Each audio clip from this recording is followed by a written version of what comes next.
है समापन। सभी 7 चरणों के लिए वोटिंग हो चुकी है, पूरी 7 चरणों के लिए वोटिंग। 6 बजे तक वोट डाले गए थे, आज आखिरी चरण की वोटिंग हो रही थी और वो भी अब पूरी हो चुकी है।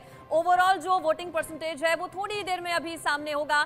इससे पहले जो फाइनल वोटिंग परसेंटेज आया था वो करीब 58% का था। हालांकि पिछले 2019 के मुकाबले इस बार जो वोटिंग परसेंटेज है वो सभी चरणों में कम देखने को मिला है। इससे किसका फायदा, किसका नुकसान, साथ ही साथ अब की बार किसकी बनेगी सरकार? चूंकि लोकतंत्र का महापर्व यानी कि वोटिंग की प्रक्रिया हो चुकी है पूरी, और जो इम्तिहान हुए हैं, जो एग्जाम्स दिए हैं, अब उसके रिजल्ट की बारी है। 4 जून को पूरी पिक्चर क्लियर होगी, लेकिन उससे पहले अब आज दिन है एग्जिट पोल का। थोड़ी देर में 6:30 बजे इंडिया न्यूज आपके सामने एग्जिट पोल का पहला आंकड़ा रखने वाला है और बहुत सरप्राइजिंग इस बार रहने वाला है। एक्सपर्ट्स के साथ लगातार हम चर्चा कर रहे हैं। स्टूडियो में भी खास मेहमान हमारे साथ जुड़े हुए हैं। आलोक सर, अनिल सर मेरे साथ हैं, साथ ही साथ शालिनी जी भी हमारे साथ ज्वाइन कर चुकी हैं। शालिनी जी, लगातार इससे पहले हम चर्चा कर रहे हैं, आप चूंकि अभी अभी जुड़ी हैं, चांदनी और चांदनी प्रीति शाह जी हमारे साथ हैं।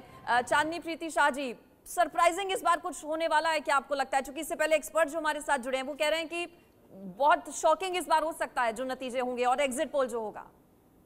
I don't think so. मुझे लगता है कि बहुत ही क्लियर है जो वर्डिक्ट है।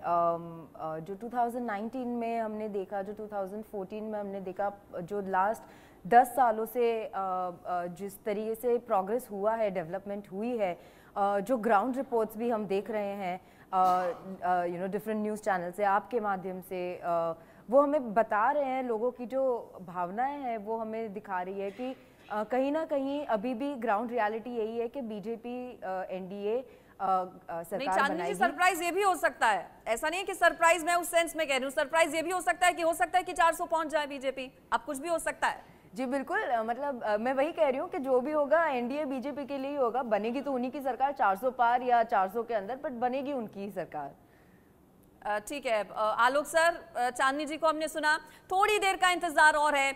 एग्जिट पोल, जैसा कि इससे पहले मनु जिक्र कर रहे थे, जो विधानसभा के चुनाव हुए 2023 के अंत में, जिसमें छत्तीसगढ़, साथ ही साथ राजस्थान, मध्य प्रदेश, एग्जिट पोल कांग्रेस को बढ़त दिखा रहे थे, लेकिन फिर बहुत ज्यादा बदलाव हमने देखा जब नतीजे सामने आए। देखिए अंजलि जी, मुझे ऐसा लगता है कि ये थोड़ा, चूंकि हर जगह आपने सर्वे करने में कहीं पर महिलाओं से बात हुई, कुछ युवाओं का है, कुछ मुद्दे उत्तर प्रदेश, बिहार या ऐसे राज्यों में जहां रोजगार को मुद्दा बना दिया गया तो वहां सरकारी नौकरियां एक बड़ा मुद्दा बन जाता है।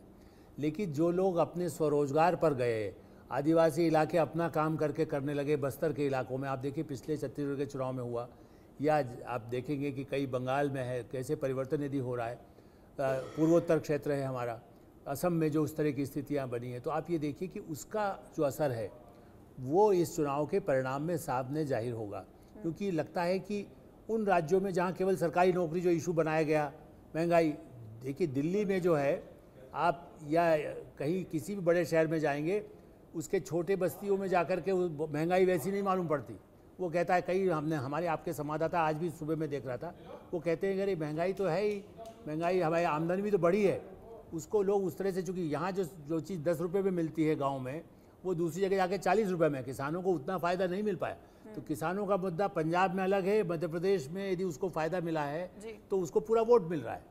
ये इसका परिणाम इस एग्जिट पोल में, जो सरप्राइज आप कह रही हैं, जिन लोगों की गलतफहमियां दूर होगी, अहंकार वो चाहे बीजेपी का हो, कांग्रेस का हो या समाजवादी का हो या जिस पार्टी का भी होता है, इसी स्थिति में अहंकार जरूर दूर हो जाएगा, ये मेरा मानना है। ठीक है अरविंद सर, पीएम मोदी ने 4 जातियां कहीं, अपनी गारंटीज का जिक्र तो किया ही, साथ ही साथ कहा कि भाई गरीब, युवा, अन्नदाता, साथ ही साथ नारी शक्ति।